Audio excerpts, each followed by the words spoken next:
Alright, this is Doug from Rusted Wrench Garage. So I think we're finally going to get the heads done. I got Louisiana Steve here, and we're going to finally get them done. Then maybe we can put them on the car and go somewhere. Alright, so we got this head. It's already done. And we're working on this one. We got them all done except for two. So we're checking our valve spring height, our valve spring height, our valve pressure and stuff. And Steve's gonna show you how to do that real quick. So we got this fancy machine here, and that's how we're checking our spring pressure. And you'll get your spring pressure from the people, you know, when you get your cam and stuff, and figure out your spring. So, and he lost the small screwdriver again, so we'll find that. All right. He said all right, so he must be ready. All right, here we go. Teacher Steve. I taught him how to do this, so we're going to see if he's got it right.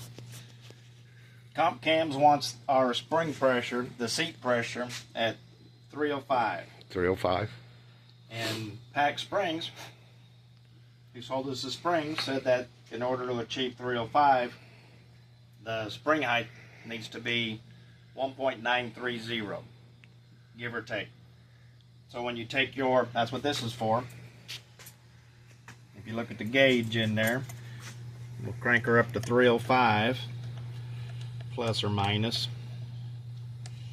And those are all 10, so that's about 305-ish. Might be a little much. We'll come down here and check the height of the spring. And that's pretty darn close right there, 1.930. That backed off a little bit. Let me crank it up a little bit more. Make sure I'm in there. So this one actually is sitting at, hold on, I need to turn this around or something. I'm hitting that handle. Make sure I wiped all the dirt off so it's not compressing it too much. Precision Instruments, got to keep them clean.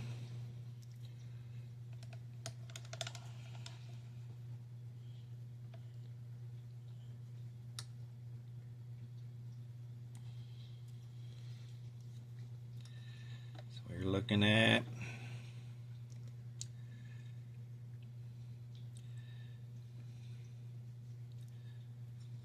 that's too much. We're just at a little over 300 pounds.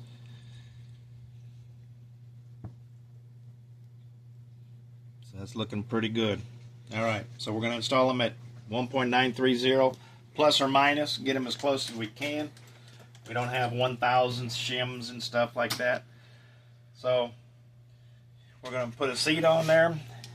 We have our trusty valve spring micrometer. Tells you how high between the valve seat and the valve retainer your valve is.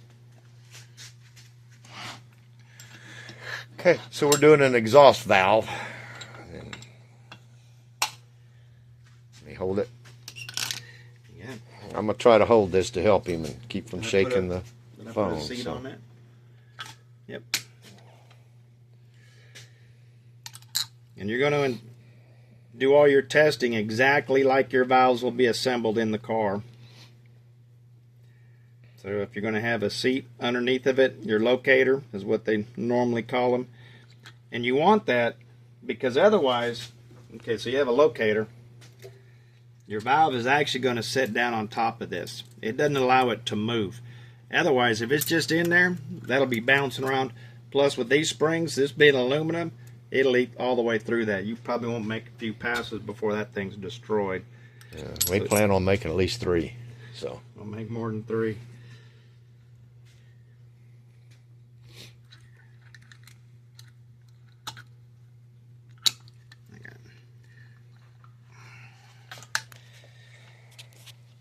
I'll angle it towards you so you can see it. We'll come down.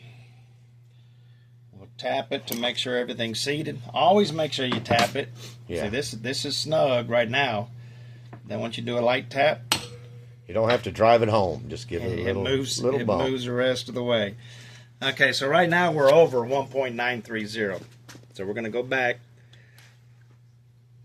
Come up here.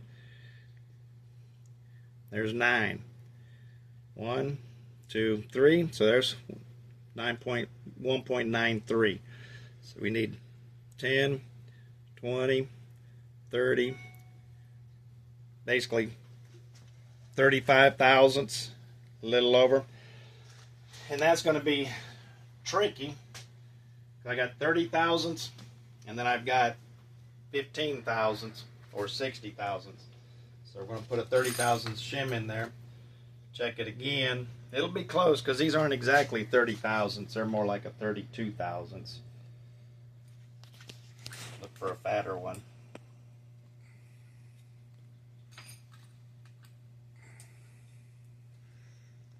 So what are you trying to do? I mean, I'm trying to make it so that gap is exactly 1.930 or as close to it as we can. so you got too much there now, and you're going to put another shim in there to it's close too far it up. apart.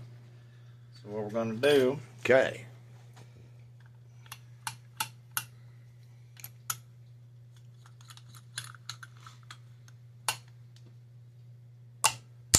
Yeah. Don't be afraid to beat on your stuff there. I mean, hey, it only costs money, right?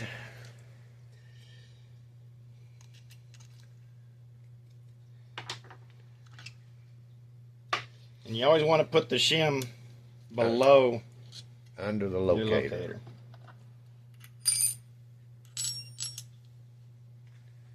Let me hold the valve. Yeah. Yeah, I think so.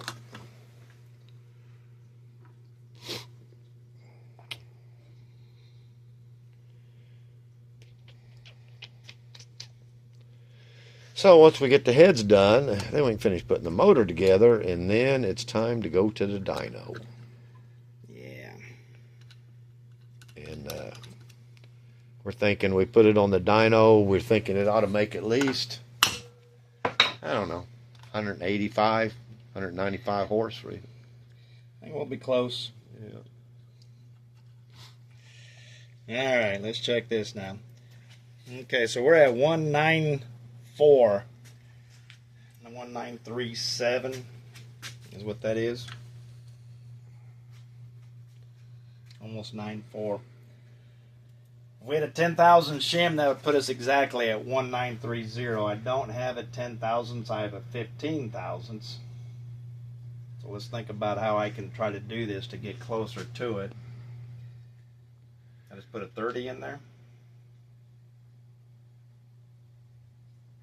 Okay, but that's how you do it. Right there. All right, so you got the idea. We're going to figure out the shims to get that to bring it to where it needs to be. And just thought if you guys was wondering how to do that, we'd shoot a little quick video and showing you the different equipment and stuff. And no, we didn't have that equipment. We had to buy it. It's coming to where, you know, you start building an engine of that kind of caliper and that kind of horsepower, you know, you got to take extra precautions. So, yeah, we're going to get this done. Then we're going to go eat lunch, right? Should we eat lunch? Kind of hungry. I think Steve had about 20 eggs already this morning. And so, but I was, Growing boy, everybody says. so, yeah. All right, well, hopefully you learned something. If not, yeah, maybe it was entertaining, or you can put a comment, tell us what we did or did right or what we did wrong, or maybe how you do it. So this is Doug with Rusted Wrench Garage. We'll see you on the next one.